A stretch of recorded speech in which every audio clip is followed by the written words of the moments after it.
जम्मू काश्मीरच्या पहलगाम येथे दहशतवादी हल्ला झाला, त्यात अनेक निरपराध पर्यटकांचा जीव गेलाय। त्यामुळे देशभरात संतापाची लाट उसळली आहे।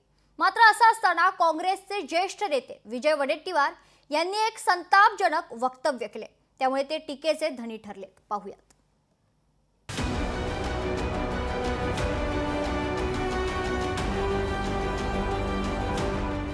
विजय वडेट्टीवारांचं वादग्रस्त वक्तव्य। म्हणे दहशतवाद्यांकडे वेळ होता का? वडेट्टीवारांना फडणवीसांचं सडेतोड उत्तर। जम्मू काश्मीरच्या पहलगाममध्ये दहशतवाद्यांनी भ्याड हल्ला केला, त्यात अनेक पर्यटकांचा बळी गेला। महाराष्ट्रातीलही 6 पर्यटकांना आपला जीव गमवावा लागला। त्यानंतर देशभरात संतापाची लाट उसळलेली आहे। महत्त्वाचं म्हणजे जम्मू काश्मीरमध्ये अडकलेल्या पर्यटकांना महाराष्ट्रात आणण्यासाठी सरकारनं अनेक पातळीवर प्रयत्न केले। या हल्ल्यात दहशतवाद्यांनी पर्यटकांना नाव आणि धर्म विचारून गोळीबार केल्याचे दावे देखील करण्यात आले। हाच धागा पकडत काँग्रेसचे नेते विजय वडेट्टीवार यांनी एक संतापजनक वक्तव्य केलंय। दहशतवाद्यांनी नाव आणि धर्म विचारून गोळीबार करण्याएवढा त्यांच्याकडे वेळ होता का, असा सवाल वडेट्टीवारांनी केलाय।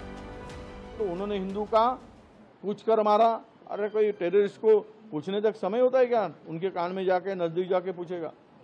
ये सब जो बातें हैं बहुत सारे इसमें कंट्रोवर्शियल, कोई बोलता है ऐसा हुआ ही नहीं, कोई बोलते ऐसा हुआ है।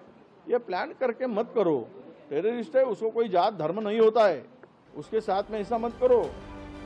वडेट्टीवारांनी हे वादग्रस्त वक्तव्य केल्यानंतर शिवसेनेनं आंदोलन करत जाब विचारलाय। विजय वडेट्टीवार यांचा आता कोण? राहुल गांधी, माफी मागा, माफी मागा।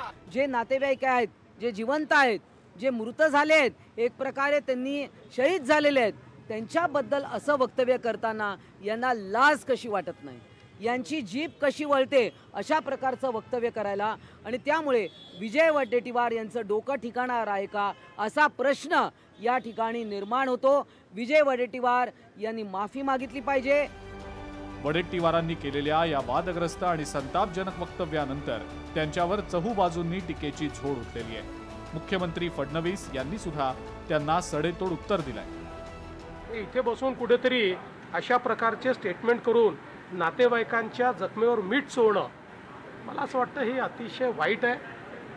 आणि म्हणजे मला तर शब्द नाही, याला मूर्खपणा म्हणावा की काय म्हणावं मला समजत नाही। आतंकवादीचा आणि काँग्रेसचा DNA हा वेगळा आहे असं काय वाटण्याचं काही कारण नाही। मानसिकता एकच आहे। मानसिकता एकच असल्यामुळे विजय वडेट्टीवार पण त्याच दिशेने चालतायत। मग अशा लोकांना अशा लोकांवर कलम म्हटलं तर देशद्रोहीचा खटला चालवला पाहिजे। खरं तर पहलगाम मध्ये दहशतवादी हल्ल्यानंतर देशभरात पाकिस्तान विरोधात संतापाची लाट उसळली आहे। हल्ला करून निष्पाप नागरिकांचा जीव घेणाऱ्या दहशतवाद्यांना कायमची अद्दल घडवण्याची मागणी केली जात असतानाच विजय वडेट्टीवार यांनी वादग्रस्त वक्तव्य केलेलं आहे। त्यामुळे आता वडेट्टीवारांचा सर्वतोपरी निषेध केला जातोय। ब्युरो रिपोर्ट, लोकशाही मराठी। लोकशाही मराठी ऐका, पहा, जागरूक रहा।